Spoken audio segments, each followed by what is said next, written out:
नमस्कार जय हिंद साथियों, मैं रविंदर अलोट पाठशाला में आपका स्वागत है। देखो, कई दिन की अपडेट्स के बाद मैं आपको एक अपडेट्स बताऊंगा जो कि यानी कि 1,10,000 संविदा कर्मियों की भर्तियों को लेकर यानी कि 2023 में जो कि पोस्टिंग दी गई थी, और यानी कि जितने भी इससे पहले 2 से 5 वर्ष 10 वर्ष जिन्होंने भी अपनी सेवाएं संविदा कर्मी के बेस पर अपनी सेवाएं दे रहे हैं, तो उनको परमानेंट करने का क्या यानी कि सीन चल रहा है, क्या नहीं चल रहा, और क्या इनको लेकर बहुत बड़ी अपडेट है।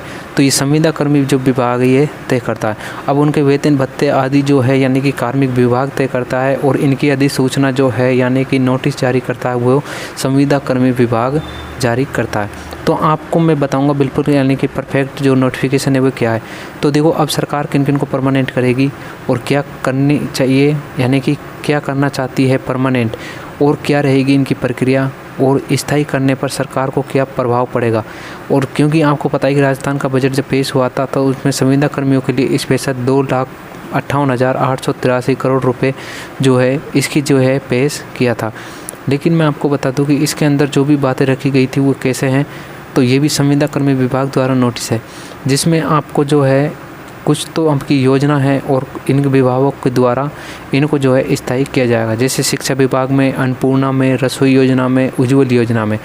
तो सरकार को संविदा कर्मी को स्थायी भी करने चाहिए थे, जो लगातार संविदा पर 20 से 30 साल में यानी कि काम कर रहे हैं। उनकी भर्तियों के लिए उन्हें उम्र हो चुकी है और हम उनकी ज़िंदगी में यानी कि ख़राब मान सकते हैं, क्योंकि ज़्यादा सैलरी उनकी नहीं है, और फिर भी उनको लास्ट के लिए कोई भी यानी कि वेतन भत्ते, सैलरी और उनकी जो पेंशन है यानी कि पेंशन वगैरह है वो भी नहीं मिल सकती।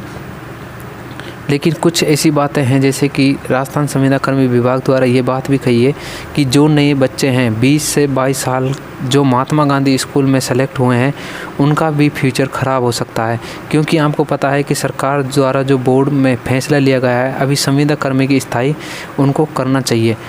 और अगर सभी संविदा कर्मी को स्थायी कर देंगे तो सरकार पर क्या प्रभाव पड़ेगा तथा सरकार पर क्या बदलाव देखने को हमें मिल सकते हैं।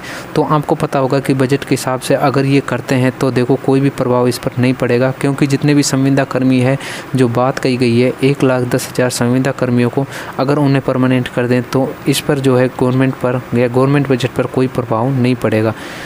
अब देखिए, राजस्थान संविदा कर्मी जो विभाग है, राजस्थान में लगभग 1 लाख संविदा कर्मी जो हैं 1,10,000 संविदा कर्मी स्थायी होंगे, और उनका वेतन मान लो किसी का 15,000 है, किसी का 10,000 है, किसी का 20,000 है, तो किसी का 25,000 है।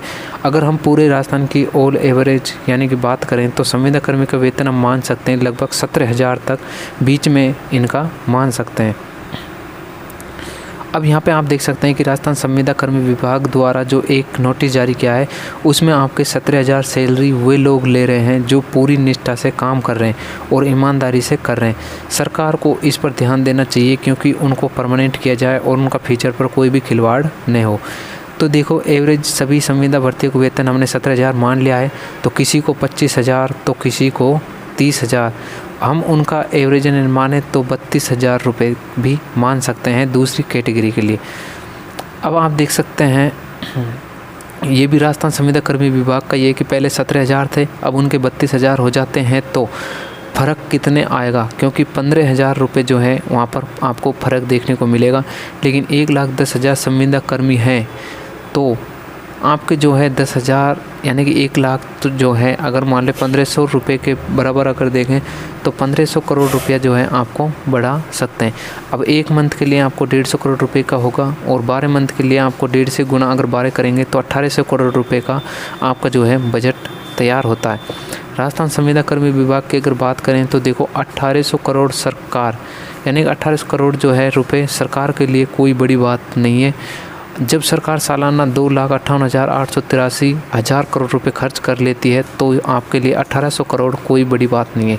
जो लोग संविदा कर्मी सरकार के लिए कार्य कर रहे हैं उनको पैसा बढ़ना यानी कि चाहिए, ये सबसे बड़ी कोई बात भी नहीं है, लेकिन इनका बढ़ना चाहिए, क्योंकि इनको 5 से 10 साल जिन्होंने भी सेवा दी है उनके लिए सबसे बड़ी बात है।